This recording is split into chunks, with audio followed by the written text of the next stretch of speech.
Fala galera, mais um dia para o nosso devocional diário, vamos continuar meditando em 1 Timóteo capítulo 3. Eu sou André Maldonado e o AB7 é uma produção do JC na Veia.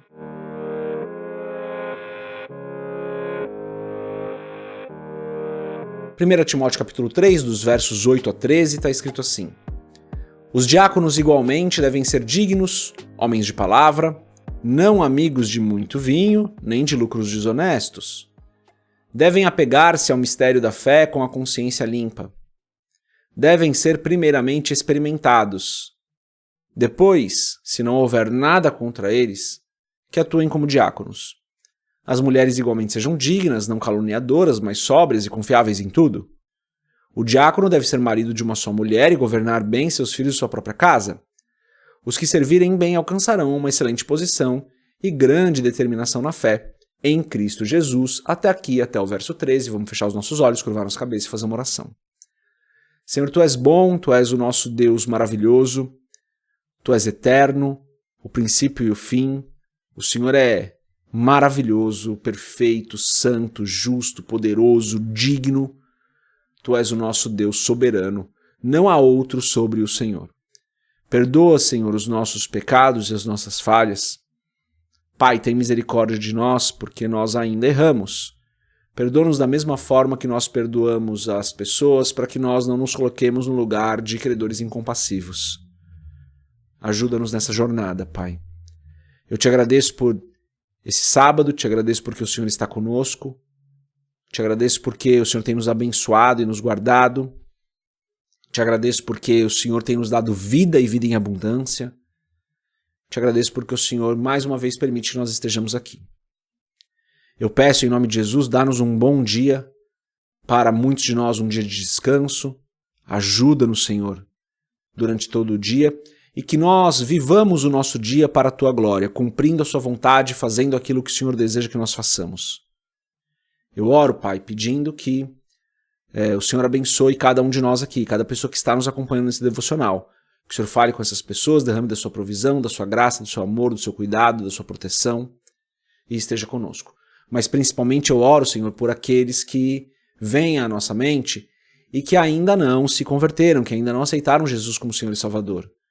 Que o Senhor tenha misericórdia dessas pessoas e que elas em arrependimento se cheguem aos pés da cruz e declarem que Cristo é Senhor e Salvador da vida delas. É o que eu peço em nome de Jesus. Amém. Antes da gente continuar, você já sabe, né? Se inscreve no canal, deixa o seu curtir aqui no vídeo se você estiver assistindo no YouTube, compartilha o AB7 com outras pessoas, entra na nossa comunidade do WhatsApp ou do Telegram, o que for melhor para você. E se você quiser comprar o livro Muito Além de um Pai, a descrição tá aqui, o link tá aqui na descrição desse devocional, tá? Independente de onde você estiver nos acompanhando, seja no Spotify ou onde for, no Apple Podcasts ou no YouTube, tá aqui na descrição, tá bom? É isso.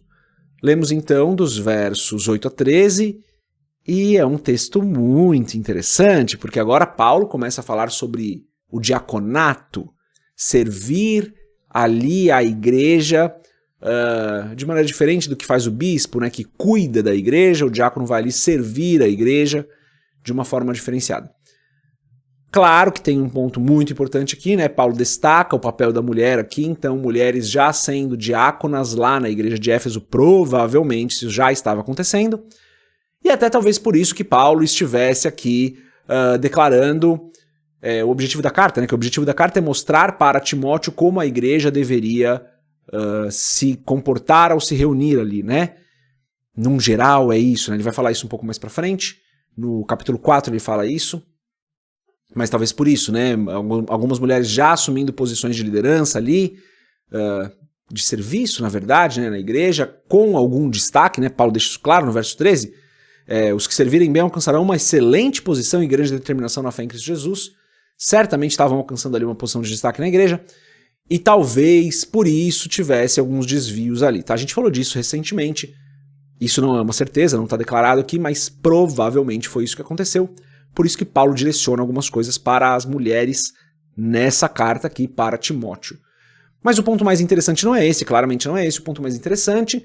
O ponto mais interessante serve para todos nós, sejamos homens ou mulheres, serve para todos nós, que que é, você percebe ao ler o texto que a gente leu ontem, né, dos versos 1 a 7, aqui dos versos 8 a 13, como Paulo declara coisas muito parecidas para os bispos e para os diáconos? Muito parecidas, né? Claro que tem as suas diferenças, tem as suas nuances, mas muito parecidas. Ele diz assim, ó, os diáconos igualmente devem ser dignos, ou seja, está fazendo uma comparação. Homens de palavra, não amigos de muito vinho, como ele falou, parecido para os bispos, nem de lucros desonestos, como ele falou para os bispos, mais ou menos isso. Ele fala de uma consciência limpa, como ele falou para os bispos, fala sobre não ser neófito, né, ser experimentado, né, não ser neófito, como falou para os bispos. Fala das mulheres serem dignas e não caluniadoras, mas sóbrias, confiáveis em tudo, sóbrias, inclusive um termo que ele usou para os bispos. O diácono deve ser marido de uma só mulher, como ele falou para os bispos. Governar bem seus filhos e sua própria casa, como ele falou para os bispos. Você percebe como tem muitas questões que são exatamente iguais? De novo, claro que tem diferenças, não estou falando que é a mesma coisa, mas muito parecido, né? Muito parecido. Por quê? Porque servir à igreja local, servir à comunidade que se reúne ali para adorar ao Senhor, que nós chamamos de igreja local, servir à igreja não é brincadeira, galera. Não é brincadeira. Servir na igreja é coisa séria. E esse texto toca muito a minha vida, tá? De verdade, esse texto toca muito a minha vida. Eu preciso me avaliar. Estou servindo na igreja da maneira como eu deveria? Eu apresento essas qualidades? As pessoas que nós temos escolhido, porque lá na nossa igreja tenho essa autonomia, né? As pessoas que nós temos escolhido para servir ali com a gente têm essas características. Não estou falando que a gente precisa colocar uma barra muito alta, mas a gente tem que olhar para esse texto e no mínimo ver algumas dessas coisas, né, gente? Claro que cada um no seu contexto aí. Precisa avaliar esse texto aqui com cuidado, né? Temos escolhido as pessoas certas, temos sido as pessoas certas. De novo, né? Um texto sempre com essas duas nuances. Primeiro um olhar pessoal, um olhar para mim, depois um olhar para o próximo. Mas certamente o mais importante é um olhar para mim. Eu tenho apresentado essas características. Então, se a gente quer servir na igreja, se você deseja servir na sua igreja, você precisa se avaliar. Esse texto não está aqui para te condenar, esse texto está aqui para te guiar, para te ajudar, para te mostrar o caminho, para me mostrar o caminho. Se eu desejo servir na igreja, se você deseja servir na igreja, esse texto é um bom ponto de partida. Talvez não seja tudo, mas é um bom ponto de partida. Então, mais uma vez, esse texto aí para você avaliar a sua própria vida. E se você estiver numa posição de liderança na igreja, aí vale a pena você também avaliar o próximo, tá? Só não use esse texto para você apontar o erro das pessoas se você não está nesse lugar, tá? Eu vou dar um exemplo aqui. Acabou de chegar na igreja, mas decorou esse texto e fala lá, aquele diácono lá, eu conheço, viu? Ih, esse aí, ó. Não é para isso que é o texto, né, gente? Pelo amor de Deus. Agora, se você está numa posição de liderança, se você almeja essa posição, talvez aí valha você avaliar com mais cuidado, tá bom? Mas você já sabe, né? Já conhece como eu interpreto a palavra. Primeiro pra gente, sempre primeiro pra gente. E daí, se for o seu caso, se você estiver nessa posição, aí sim, de avaliar outras pessoas também, tá? Mas creio que, para ser muito seguro aqui, para ser muito cuidadoso, certamente um olhar para nós mesmos nesse texto vai ajudar muito. Deus abençoe a sua vida, a gente se vê mais se Deus quiser. Paz.